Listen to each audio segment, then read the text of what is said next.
ನಿರಂತರವಾಗಿ ನಾವು ಆಚರಿಸ್ಕೊಂಡು ಬರ್ತಾ ಇದ್ದೇವೆ. ಸರ್ಕಾರ ಈ ಆಚರಣೆಗಳಿಗೆ ಇಷ್ಟು ಮಹತ್ವವನ್ನು ಕೊಟ್ಟು ಕಡ್ಡಾಯವಾಗಿ ಈ ಆಚರಣೆಗಳು ಆಚರಣೆ ಆಗಬೇಕು. ಜಿಲ್ಲಾಡಳಿತ ಆಗಲಿ, ತಾಲೂಕು ಆಡಳಿತ ಆಗಲಿ, ಎಲ್ಲ ಇಲಾಖೆಗಳು ಹಾಗೂ ಅದಕ್ಕೆ ಪೂರಕವಾಗಿ ಜನಸಮೂಹ ಅದರಲ್ಲಿ ಸಕ್ರಿಯವಾಗಿ ಪಾಲ್ಗೊಂಡು ಆ ಆಚರಣೆಯನ್ನು ಮಾಡಬೇಕು ಅಂತ ಹೇಳಿರ್ತಕ್ಕಂಥದ್ದು ಅದರ ಔಚಿತ್ಯವನ್ನು ನಾವು ಅರ್ಥ ಮಾಡ್ಕೋಬೇಕಾಗಿದೆ. ಸಮಾಜ ಒಂದು ನದಿಯ ರೀತಿ ನಿರಂತರವಾಗಿ ಹರಿತಾ ಇರುತ್ತೆ. ಪ್ರತಿ ಪೀಳಿಗೆ ತನ್ನ ಹಿಂದಿನ ಪೀಳಿಗೆಯ ಮೌಲ್ಯಗಳನ್ನು ತಾನು ಅಳವಡಿಸ್ಕೊಳ್ಳೋಕ್ಕೆ ಪ್ರಯತ್ನ ಮಾಡ್ತಾ ಇರುತ್ತೆ. ಜೊತೆಗೆ ತನ್ನತನವನ್ನು ಕೂಡ, ತನ್ನ ಸ್ವಂತಿಕೆಯನ್ನು ಕೂಡ ಅದು ಅಳವಡಿಸ್ಕೊಳ್ತಾ ಈ ಸುದೀರ್ಘ ಪಯಣದಲ್ಲಿ ಇವತ್ತಿನ ಸಮಾಜ, ಇವತ್ತಿನ ನಮ್ಮ ಮುಂದೆ ನೋಡ್ತಕ್ಕಂಥ ಎಲ್ಲ ಸ್ವರೂಪದಲ್ಲಿ ಸಮಾಜ ನಿಂತಿರ್ತಕ್ಕಂಥದ್ದು. ನಮಗೆ ವಚನಕಾರರು ಅಂದರೆ ನಮ್ಮೆಲ್ಲರಿಗೂ ಆಶ್ಚರ್ಯ. ಬರೀ ನಮಗಷ್ಟೇ ಅಲ್ಲ, ವಿಶ್ವಕ್ಕೆ ಆಶ್ಚರ್ಯ. 12ನೇ ಶತಮಾನದಲ್ಲಿ ಇವತ್ತು ನಾವು ಸಂವಿಧಾನವನ್ನು ಅಳವಡಿಸಿಕೊಂಡಿದ್ದೇವೆ, ವ್ಯವಸ್ಥೆಗಳನ್ನು ಹಾಕೊಂಡಿದ್ದೇವೆ, ಇಲಾಖೆಗಳನ್ನು ಸೃಜನೆ ಮಾಡಿದ್ದೇವೆ. ಇಷ್ಟೆಲ್ಲ ಮಾಡಿ ಸಮಾನತೆಯನ್ನು ಮುಟ್ಟಬೇಕು ಅನ್ನೋ ಪ್ರಯತ್ನದಲ್ಲಿ ನಾವಿದ್ದೇವೆ. ಪೂರ್ಣ ಪ್ರಮಾಣದಲ್ಲಿ ಸಮಾನತೆ ಇದೆ ಅಂತಕ್ಕಂಥದ್ದನ್ನ ವಾಸ್ತವವನ್ನು ನೋಡಿದಾಗ ನಾವು ಆ ಮಾತುಗಳನ್ನು ಹೇಳಬೇಕಾಗುತ್ತೆ. ಸಮಾನತೆಯ ದಿಕ್ಕಿನಲ್ಲಿ, ಸಮಾನತೆ ಪಡಿಬೇಕು ಅನ್ನೋ ದಿಕ್ಕಿನಲ್ಲಿ ನಿರಂತರವಾದ ಪ್ರಯತ್ನ ಜನಸಮೂಹದ್ದು ಆಗಿದೆ ಇವತ್ತಿನ ಕಾಲಘಟ್ಟದಲ್ಲಿ.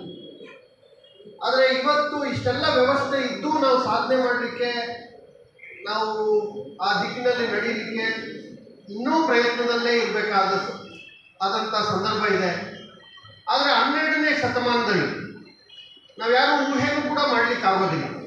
ಇವತ್ತು ಏನು 5 ಜನ ಕಾಯಕ ಶರಣರನ್ನು ನಾವು ಸ್ಮರಿಸ್ಕೊಳ್ತೇವೆ, ಸಮಾಜ ಅವರಿಗೆ ಕೊಟ್ಟಂಥ ಸ್ಥಾನಮಾನ, ಅವರು ಸಮಾಜಕ್ಕೆ ಕೊಟ್ಟಂಥ ಸಂದೇಶ, ಅವರ ಆರ್ಥಿಕ ಸ್ಥಿತಿಗತಿಗಳು, ಸಾಮಾಜಿಕ ಸ್ತರಗಳು, ಇವನ್ನೆಲ್ಲ ನಾವು ಅವಲೋಕಿಸಿದ್ರೆ 12ನೇ ಶತಮಾನದಲ್ಲೇ ಇಂಥ ಸಮಾನತೆಯ ಕ್ರಾಂತಿಯನ್ನು ಮಾಡಿದಂಥದ್ದು ವಚನಕಾರ ಬಸವಣ್ಣನವರನ್ನ ಆದಿಯಾಗಿ ಇಡೀ ವಿಶ್ವಕ್ಕೆ ಜನಸಾಮಾನ್ಯರ ಆಡುಭಾಷೆಯಲ್ಲಿ ಅಲ್ಲಿವರೆಗೆ ಸಂಸ್ಕೃತ ಅಥವಾ ಹಳೆಗನ್ನಡ ಈ ರೀತಿ ತುಂಬ ಪಂಡಿತರಿಗೆ ಮಾತ್ರ ಸೀಮಿತವಾಗಿದ್ದಂಥ ಸಾಹಿತ್ಯವನ್ನು, ಮನೋಧರ್ಮವನ್ನು ಬದಲಾಯಿಸಿ ಅದು ಜನಸಾಮಾನ್ಯರಿಗಾಗಿಯೇ ನಾವು ಇವೆಲ್ಲವನ್ನು ಮಾಡ್ತಾ ಇರ್ತಕ್ಕಂಥ ಒಂದು ಸಾಹಿತ್ಯ ರಚನೆ, ಅದು ಜನಸಾಮಾನ್ಯನಿಗಾಗಿ.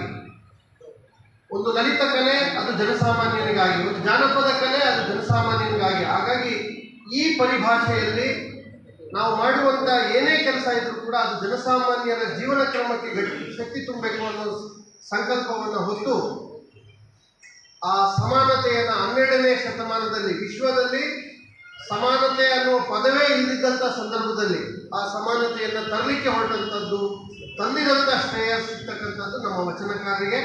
ಅದರಲ್ಲೂ ಕಾಯಕ ಶರಣರು ಈ ವಚನ ಸಮಾನತೆಯ, ಈ ಸಮಾಜದ ಸಮಾನತೆಯ ಪ್ರತಿರೂಪವಾಗಿ ನಮ್ಮ ಮುಂದೆ 5 ಜನ ಕಾಯಕ ಶರಣರು ನಿಲ್ತಾರೆ. ಅಂಥ ತಳಮಟ್ಟದಿಂದ ಬಂದು ಸಮಾಜಕ್ಕೆ ಸಂದೇಶ ಕೊಡುವಷ್ಟು ಮಟ್ಟಿಗೆ ತಮ್ಮ ಜೀವನ ಕ್ರಮವನ್ನು ಅಳವಡಿಸಿಕೊಂಡಂಥವರು ಈ ಕಾಯಕ ಶರಣರು. ಅದರಲ್ಲಿ ಮಾದಾರ ಚೆನ್ನಯ್ಯನವರಾಗಲಿ, ಮಾದಾರ ಧೂಳೆಯನವರಾಗಲಿ, ಡೋಹರ ಕಕ್ಕಯ್ಯನವರಾಗಲಿ, ಸಮಗಾರ ಹಳ್ಳಯ್ಯನವರಾಗಲಿ, ಉಳಿಲಿಂಗ ಪೆದ್ದಯ್ಯನವರಾಗಲಿ, ಇವರೆಲ್ಲರೂ ಕೂಡ ಈಗಾಗಲೇ ಮಾತಾಡ್ತಾ ಅತ್ಯಂತ ಮೌಲ್ಯಯುತವಾದಂಥ ಮಾತುಗಳನ್ನು ಮತ್ತು ವಚನಕಾರರ ಶಕ್ತಿಯನ್ನು ತಮ್ಮ ಮುಂದೆ ನಮ್ಮ ಪ್ರಾಂಶುಪಾಲರು ಹಂಚಿಕೊಂಡಿದ್ದಾರೆ. ಸೊ ಆ ನಿಟ್ಟಿನಲ್ಲಿ ಅಂಥ ಸಾಧನೆಯನ್ನು ಮಾಡಿದಂಥವರು ವಚನಕಾರರು.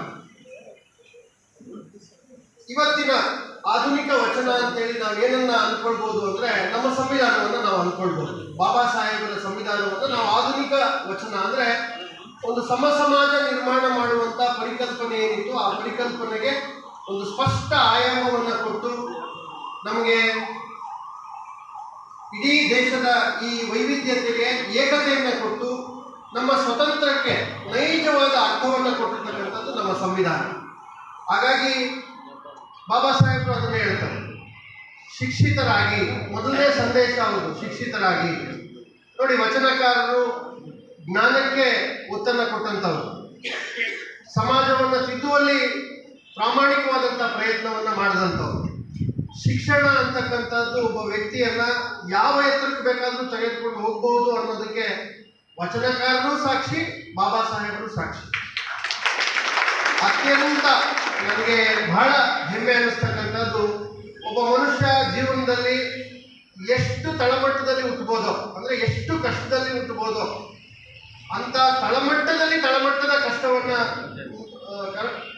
ಕಷ್ಟದ ಕುಟುಂಬದಲ್ಲಿ ಹುಟ್ಟಿದಂಥವರು ಅನೇಕ ಈ ಕಾಯಕ ಶರಣರು, ಅದೇ ರೀತಿ ಬಾಬಾ ಸಾಹೇಬರು ಕೂಡ. ಆದರೆ ಅವ್ರು ಏರಿದ ಎತ್ತರವನ್ನು ನೋಡಿದ್ರೆ, ವಿದ್ಯೆಯ ಮೂಲಕ ಒಬ್ಬ ವ್ಯಕ್ತಿ ಜಗತ್ತಿನಲ್ಲಿ ಎಷ್ಟು ಎತ್ತರವನ್ನು ಏರಬಹುದೋ ಅಷ್ಟು ಎತ್ತರವನ್ನು ಮುಟ್ಟಿದಂಥವರು ಬಾಬಾ ಸಾಹೇಬ್.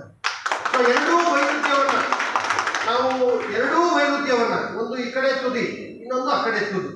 ಎರಡೂ ತುದಿಗಳನ್ನು ಅವರ ಜೀವನ ಕ್ರಮ, ಈ ಶರಣರ ಜೀವನ ಕ್ರಮ ನಮಗೆ ಏನು ದೊಡ್ಡ ಸಂದೇಶವನ್ನು ಕೊಡ್ತಾ ಇದೆ ಅಂತಂದರೆ, ನಾವೆಲ್ಲ ಮೊದಲು ಶಿಕ್ಷಿತರಾಗಬೇಕು.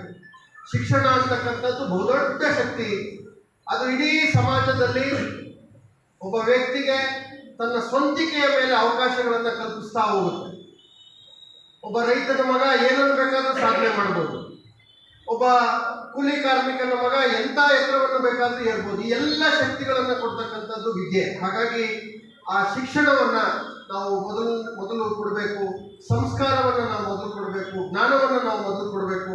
ಆ ಸಂದೇಶವನ್ನು ಏನು ಕಾಯಕ ಶರಣರು ಕೊಟ್ಟಿದ್ದಾರೆ ಸಮಾಜಕ್ಕೆ, ಅದನ್ನು ನಾವು ಅಳವಡಿಸ್ಕೊಳ್ಬೇಕು ಅಂತಕ್ಕಂಥದ್ದು ಬಹಳ ಮುಖ್ಯ. ಸಮಾಜದ ನಿರ್ಮಾಣ ಬರೀ ಬಾಯಿ ಮಾತಿನಲ್ಲ, ಆಚರಣೆಯಲ್ಲಿ ಆಗ್ತಕ್ಕಂಥದ್ದು.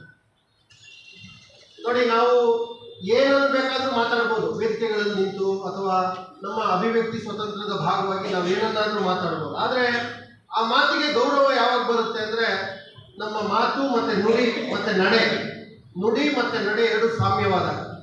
12ನೇ ಶತಮಾನದ ಶರಣರ ಬಹುದೊಡ್ಡ ಸಾಧನೆ ಏನಪ್ಪ ಅಂತಂದರೆ, ಅವರೆಲ್ಲರೂ ಕೂಡ ನುಡಿದಂತೆ ನಡೆದಂಥವ್ರು. ಅವ್ರು ಯಾರೂ ಕೂಡ ವೇದಿಕೆಗಳಲ್ಲಿ ಸುಮ್ಮನೆ ವೇದಿಕೆ ಸಿಕ್ತು ಅಂತೇಳಿ ಮಾತನಾಡುವಂಥ ಪ್ರವೃತ್ತಿ, ಅಥವಾ ನಮ್ಮ ಭಾಷೆ ಒಂದು ನಡೆ ಒಂದು, ಆ ರೀತಿಯ ವೈರುಧ್ಯವನ್ನು ಇಟ್ಕೊಂಡಂಥರಲ್ಲ. ಅವರೆಲ್ಲರೂ ಕೂಡ ಅವರು ಏನನ್ನ ಹೇಳಿದ್ದಾರೆ ಅದನ್ನು ಮಾಡಿದ್ದಾರೆ, ತಮ್ಮ ಜೀವನಗಳಲ್ಲಿ ತಾವು ಅಳವಡಿಸ್ಕೊಂಡಿದ್ದಾರೆ. ಆ ದಾರಿಯನ್ನು ಹೇಗೆ ಸವಿಸೋದು ಅನ್ನೋದನ್ನು ಹೇಳಿಕೊಟ್ಟಿದ್ದಾರೆ. ಹಾಗಾಗಿ ಅಂಥ ಎಲ್ಲ ಶರಣರ ತತ್ವಗಳನ್ನು, ಆದರ್ಶಗಳನ್ನು, ಅದರಲ್ಲಿ 5 ಪೈಸಾ 10 ಪೈಸಾ ಆದರ್ಶಗಳನ್ನು ಇವತ್ತಿನ ಸಮಾಜದ ಯುವಕರು, ಮಕ್ಕಳು ನಾವು ಅಳವಡಿಸ್ಕೊಂಡಿದ್ದೇ ಆದರೆ ಬಹುಶಃ ಅದು ಭವ್ಯ ಅವಕಾಶಗಳನ್ನು ಸೃಷ್ಟಿಸೋದ್ರಲ್ಲಿ, ನಮ್ಮ ವ್ಯಕ್ತಿತ್ವವನ್ನು ರೂಪಿಸ್ಕೊಳ್ಳೋದ್ರಲ್ಲಿ ಬಹಳ ದೊಡ್ಡ ಶಕ್ತಿ ಆಗ್ತದೆ ಅಂತಕ್ಕಂಥದ್ದು ನನ್ನ ಮನದಾಳದ ಮಾತು. ಲಿಂಗ ಸಮಾನತೆ, ಜಾತಿ ಸಮಾನತೆ ಇವೆಲ್ಲವನ್ನು ತರಲಿಕ್ಕೆ ಹೊರಟಂಥವರು, ಅವರೆಲ್ಲರಿಗೂ ಕೂಡ ಅಲ್ಲಿ ಸರಿಸಮಾನವಾದ ವೇದಿಕೆಯನ್ನು ಅಣ್ಣ ಬಸವಣ್ಣವರು ಕಲ್ಪಿಸಿಕೊಟ್ಟಂಥದ್ದನ್ನು ನಾವು ವಚನಕಾರರ ಇತಿಹಾಸವನ್ನು ಅವಲೋಕಿಸಿದಾಗ ನಮಗೆ ಕಣ್ಣಿಗೆ ಕಾಣ್ತದೆ. ಯಾವುದೇ ವ್ಯಕ್ತಿ ತನ್ನ ಜೀವನದ ಮೂಲ ಧ್ಯೇಯ ತನ್ನ ತೋಳ್ಬಲ, ಅಂದರೆ ಅದು ಜ್ಞಾನ ಇರಲಿ, ತನ್ನ ಕೈಬಲ, ಪರಿಶ್ರಮ ಇರಲಿ, ಇವೆಲ್ಲವೂ ಕೂಡ ಅವು ಒಬ್ಬ ವ್ಯಕ್ತಿಗೆ ಆದರ್ಶ ಆಗಬೇಕು, ಶಕ್ತಿ